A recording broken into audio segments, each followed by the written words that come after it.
اور وہ وقت بھی یاد کرنے کے لائق ہے جب ابراہیم نے اپنے باپ آزر سے کہا تھا، تم کیا بتوں کو معبود بناتے ہو؟ میں دیکھتا ہوں کہ تم اور تمہاری قوم کھلی گمراہی میں ہو۔ اور ہم اس طرح ابراہیم کو آسمانوں اور زمین کے عجائبات دکھانے لگے تاکہ وہ خوب یقین کرنے والوں میں ہو جائیں۔ یعنی جب رات نے ان کو پردہ تاریکی سے ڈھانپ لیا تو آسمان میں ایک ستارہ نظر پڑا، کہنے لگے یہ میرا پروردگار ہے۔ جب وہ غائب ہو گیا تو کہنے لگے کہ مجھے غائب ہو جانے والے تو پسند نہیں۔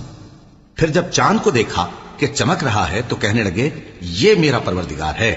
لیکن جب وہ بھی چھپ گیا تو بول اٹھے کہ اگر میرا پروردگار مجھے سیدھا رستہ نہیں دکھائے گا تو میں ان لوگوں میں ہو جاؤں گا جو بھٹک رہے ہیں۔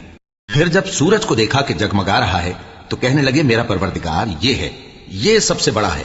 مگر جب وہ بھی غروب ہو گیا تو کہنے لگے لوگوں، جن چیزوں کو تم اللہ کا شریک بناتے ہو میں ان سے بیزار ہوں۔ میں نے سب سے یکسو ہو کر اپنے آپ کو اسی ذات کی طرف